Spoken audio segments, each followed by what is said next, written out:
Viewers, आज मैं आपसे लीडरशिप के टॉपिक को डिस्कस करने वाली हूँ। मुझे पता है कि इसमें बहुत सारे स्टूडेंट्स को कन्फ्यूजन है कि लीडर जो है कब निर्देशात्मक होता है, कब परिवर्तनकारी होता है, या फिर कब साझा होता है, या कब वितरित लीडरशिप होता है। तो आज मैं आपको बहुत ही शॉर्ट में इन चारों में डिफरेंस बताऊंगी और मुझे पता है कि आपके एग्जाम की दृष्टि से बहुत ही ज़्यादा हेल्पफुल होगा। तो चलिए वीडियो की शुरुआत करते हैं। तो सबसे पहले लीडरशिप जो है वो है हमारी निर्देशात्मक लीडरशिप, यानी कि इंस्ट्रक्टर, कोई भी शिक्षक या प्रिंसिपल इंस्ट्रक्टर कब होता है? तो इंस्ट्रक्टर को भी प्रिंसिपल या टीचर जो है तब होता है जब उसका ध्यान जो है सीखने सिखाने पर केंद्रित हो। अगर कोई प्रिंसिपल या टीचर का ध्यान जो है लर्निंग आउटकम्स पर सबसे ज़्यादा है, जैसे कोई प्रिंसिपल है वो अपने स्कूल में अच्छी व्यवस्था करता है, टीचर को अच्छी सुविधा देता है, स्टूडेंट्स के लिए अच्छे बेंचेस लगाता है, डेस्क बेंचेस लगाता है, या फिर अच्छा रूटीन बनाता है, तो उसका ध्यान सिर्फ और सिर्फ कहाँ है? लर्निंग आउटकम्स पे है। वो किसी न किसी तरीके से बच्चों की स्थिति में सुधार लाना चाहते हैं, उनके सीखने के प्रतिफल को बढ़ाना चाहता है। वो हर एक सुविधा जो है अपने स्कूल में उपलब्ध कराएगा जिससे कि बच्चे अच्छे से सीख पाएँ। तो इंस्ट्रक्टर की सबसे बड़ी खासियत यही होती है कि उसका पूरा ध्यान जो है वो सीखने सिखाने की प्रक्रिया पर केंद्रित होता है। उसका उद्देश्य होता है कि स्कूल में जो है वो स्टूडेंट्स के लर्निंग आउटकम्स अच्छे हैं। तो ये है इंस्ट्रक्टर के गुण, जिसमें कि इंस्ट्रक्टर का ध्यान जो है वो केवल किस पे होता है? सीखने सिखाने के प्रतिफल पर होता है। वो कक्षा का निर्माण बहुत ही वांछित तरीके से अच्छे से करता है ताकि विद्यार्थी जो है वो अच्छे से सीख पाए। ठीक है, अब मैं बात करूंगी परिवर्तनकारी नेतृत्व पर या फिर ट्रांसफॉर्मेटिव लीडरशिप पर। तो एक टीचर कब ट्रांसफॉर्मेटिव लीडर बन जाता है या फिर एक प्रिंसिपल कब ट्रांसफॉर्मेटिव लीडर बन जाता है, इसको मैं आपको एक एग्जाम्पल से समझाना चाहूंगी। जैसे देखिए, स्कूल में कभी कभी अचानक से इंस्पेक्शन आ जाता है और बहुत सारे टीचर्स को और प्रिंसिपल को इसकी खबर नहीं होती है। तब जो टीचर या जो प्रिंसिपल आगे आने के बाद अपना हौसला बढ़ाए और बाकी टीचर्स को भी मोटिवेट करे और कहे कि कोई बात नहीं, हमारे यहाँ अचानक से इंस्पेक्शन आ गई है, पर हम इस सिचुएशन को अच्छे से संभाल लेंगे, और इस सिचुएशन को पूरा पलट दे और एकदम सिचुएशन को एकदम रिवर्स कर दे, उसे हम लोग ट्रांसफॉर्मेटिव लीडरशिप कहते हैं। ठीक है, और इनके अंदर गुण क्या होता है? इनके अंदर गुण होता है कि ये दूसरों के साथ जुड़ते हैं। देखिए, अगर स्कूल का कोई एम्बिशन है या स्कूल का कोई गोल है, अगर उस गोल को हमें प्राप्त करना है तो फिर ट्रांसफॉर्मेटिव लीडरशिप को लीडर को सबके साथ जुड़ना पड़ेगा। ठीक है, क्योंकि बिना जुड़े हम किसी से काम नहीं कर सकते हैं। कोई भी लीडर अकेले किसी भी स्कूल को पूरा चेंज नहीं कर सकता है। तो उसे क्या करना होगा? सबसे पहले दूसरों के साथ जुड़ना होगा। सबसे पहला गुण ये है कि दूसरों के साथ वो जुड़ता है। जुड़ने के बाद क्या करता है? सबके साथ वो सार्थक संबंध बनाएगा, मतलब सबके साथ एक पॉजिटिव रिलेशनशिप क्रिएट करेगा।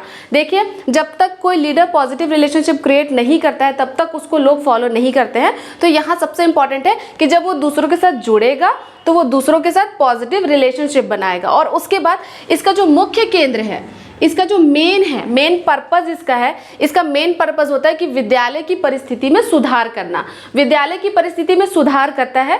और याद रखिए कि जब वो अपने विद्यालय की परिस्थिति में सुधार करेगा तो वो अपनी परिस्थिति में भी सुधार करेगा और दूसरे टीचर्स की भी परिस्थिति में सुधार करता है। तो मैं आपको बता रही हूँ कि निर्देशात्मक का मेन केंद्र क्या था? सीखने सिखाने के प्रतिफल पर, मतलब लर्निंग आउटकम्स पर मेन के फोकस था निर्देशात्मक नेतृत्व का। ठीक है, लेकिन परिवर्तनकारी नेतृत्व का मेन फोकस क्या है? विद्यालय की परिस्थिति में सुधार करना। ठीक, अब मैं तीसरी पर आती हूँ। यह है वितरित लीडरशिप, जिसको हम डिस्ट्रीब्यूटिव लीडरशिप भी कहते हैं। ठीक है, तो वितरित लीडरशिप में क्या होता है?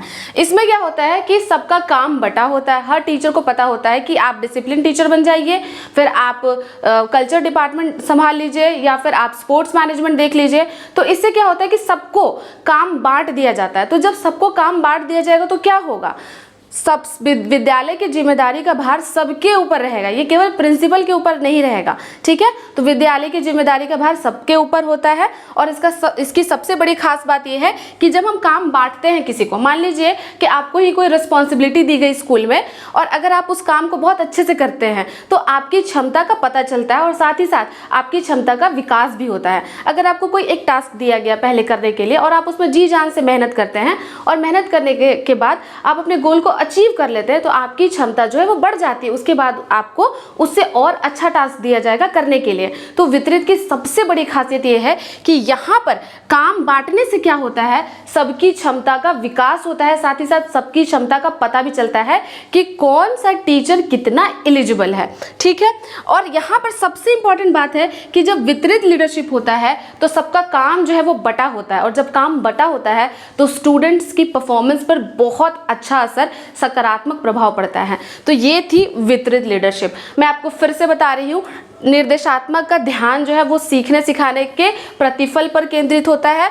परिवर्तनकारी का ध्यान होता है इस पर केंद्रित कि विद्यालय की परिस्थिति में कैसे सुधार लाया जाए, कैसे रिवॉल्यूशन लाया जाए विद्यालय में, कि विद्यालयों को पूरा हम चेंज कर दें। ये है आपका परिवर्तनकारी लीडरशिप का गुण।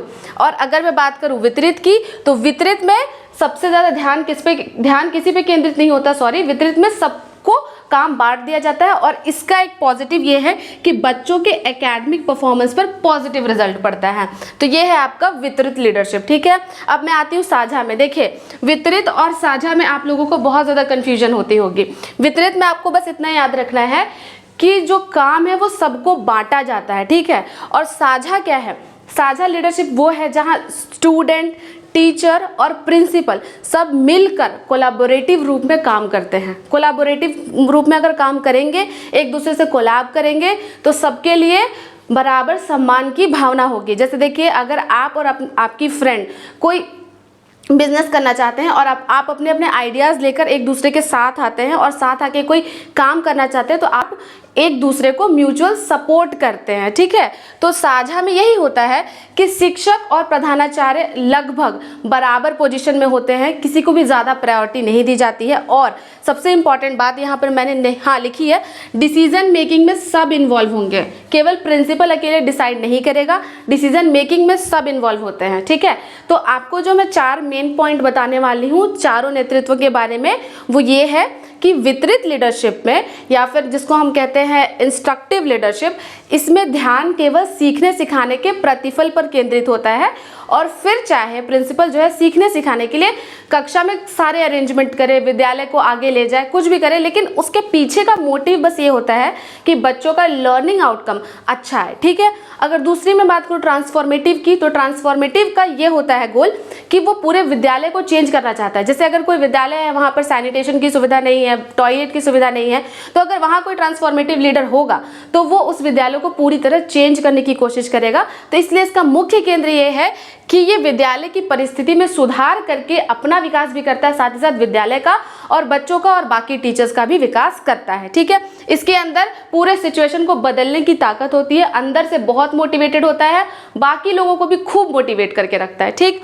अगर मैं बात करूँ वितरित की, तो वितरित में काम सबको बटा हुआ होता है, जिम्मेदारी केवल प्रिंसिपल के ऊपर नहीं होती है, ठीक है। तो जब काम बटा हुआ रहता है तो विद्यालय में एक पॉजिटिव एनवायरनमेंट क्रिएट होता है, कभी भी हजल नहीं होता है, और यहाँ पर विद्यार्थियों के जो प्रतिफल है, जो उनका रिजल्ट है, वो बहुत पॉजिटिव आता है, ठीक है। अगर मैं बात करूँ साझा की, तो साझा में क्या होता है, विद्यार्थी, शिक्षक और प्रिंसिपल सब लोग मिल के कोई भी डिसीजन लेते हैं, मतलब सबके व्यू पॉइंट को इम्पोर्टेंस दी जाती है। और यहाँ पर लगभग प्रधानाचार्य और शिक्षक की जो वैल्यू है वो बराबर होती है। तो ये था लीडरशिप के बारे में। आई होप आपको अच्छे से समझ आया होगा, क्योंकि मुझे पता है कि जब मैंने भी इस टॉपिक को पढ़ा था तो मैं भी बहुत ज़्यादा कन्फ्यूज़ थी। तो मैंने सोचा क्यों ना मैं छोटी सी वीडियो बनाकर आप सबकी हेल्प कर दूँ। अगर आपको ये वीडियो अच्छी लगी हो तो इसे थम्स अप ज़रूर दीजिएगा। इसी तरह के छोटे छोटे व्लॉग्स मैं आपके लिए बनाती रहूँगी और उसमें कुछ इन्फॉर्मेशन ऐड करती रहूँगी, जिससे कि आपको एग्जाम में हेल्प मिल जाए। मिलते हैं नेक्स्ट वीडियो में।